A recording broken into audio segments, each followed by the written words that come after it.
guys, so it's Maddie, and I'm like gonna make this like a 3-part video series, but I'm filming them all in one night at 12.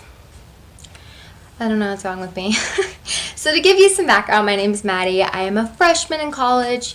These are going to be tips for your junior and senior year of just things that you should do to prepare yourself for college. If you don't plan on going to college, I can't make a video about going into the workforce because I didn't do that. So I understand that not everyone goes to college, and there are several reasons for that. I'm very blessed that I'm able to do it, and I'm like super stoked. So your junior year, and if you're past this, like your junior year and your senior, like it's okay, but make sure you've done all the stuff for your junior year. Okay, so your freshman and sophomore year, you kind of just float through. Your junior year, you're like, oh my god, like I'm about to graduate, but like it's so far, but like so close, and like it's really easy to like get senioritis super bad. I had senioritis like my whole junior year, and not at all my senior year. Like it's weird. So your junior year, I would recommend to take the ACT or the SAT. Reason being, I took mine, and the first time I took it without any prep, and I actually scored high enough, and I did pretty well to get to apply to a ton of different schools, and I got into the one I wanted to go to, and it was fine and dandy. I understand that these tests are more expensive, and like I was blessed that my parents were willing to pay for it more than once. They're like, go see how you do. If you like bomb it, or like you can see what you did bad on, and we'll get you tutoring for that one thing, and you know, then you'll retake it.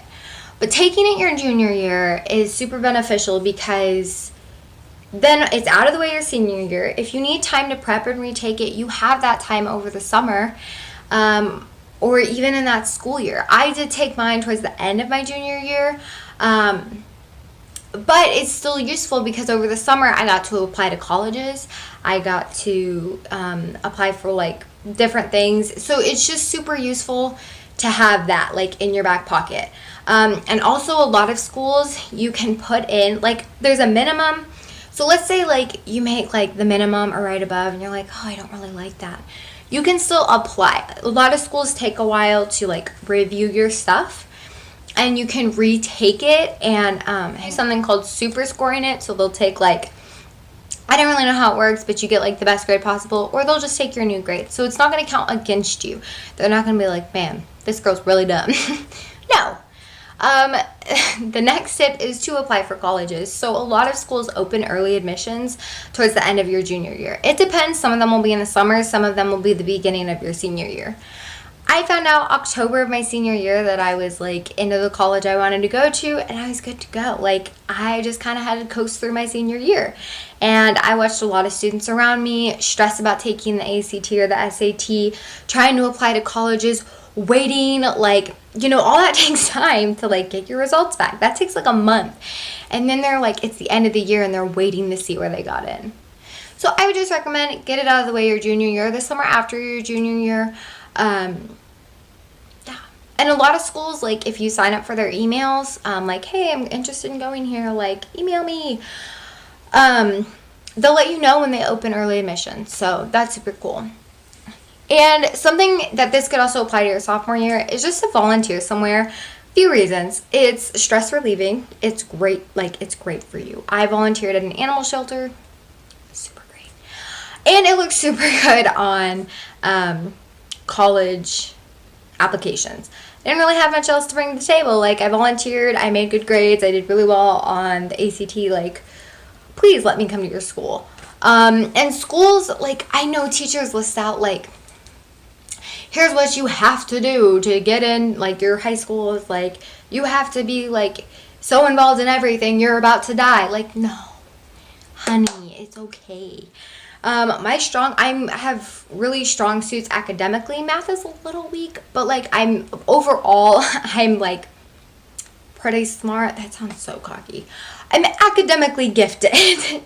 And so that really, but they don't just want to see that. So I was able to be like, well, I volunteered, and like I've had jobs too, and like, yeah.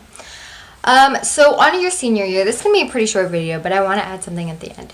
So your senior year, just keep your grades up. just keep them up. Plain and simple. The next one is like I said, I coasted through my senior year, but I got my CNA license. So I still tried, because even though you get in, it's not a done deal. Like, I got into my college, but if I decided, like, I really don't care, like, I got in and, like, failed a bunch of classes, or even one, like, they could say, we don't want you anymore, because that affects your GPA, like, hugely. So just keep them up. Do the best you can. And the next one is to check your email for college stuff. And, like, I would get invites to, like, come to different, like, come to our campus and, like, do this and super fun things. I got to go to Dallas with my dad and tour this college. And most of the time they do, cost some money. They're, like, $50 to go. So I would recommend doing that, you know, if your family can swing it. And I also want to touch two things now. Okay. On the applying for colleges, normally I've heard that you have to pay to apply, and I applied to a few, but I didn't have to pay. And I don't know if it is because my score was high enough or if it's because my dad's a veteran. I don't know. But, like, all of my, like, application fees were waived. I know those can add up. Well, there's another thing. So the TSI, I don't know how that really works, but my school, like, made us take it, and I did really well, actually well enough to get out of, skip one math in college, like the first math, but I'm taking it anyway because I'm not super great at math, and I think it was both Englishes, but I probably only skipped the first one, maybe not even, like, I don't know. I mean, it would be nice to, like, knock that out without having to do it. Like, I think I have to take a test, like, test out of it.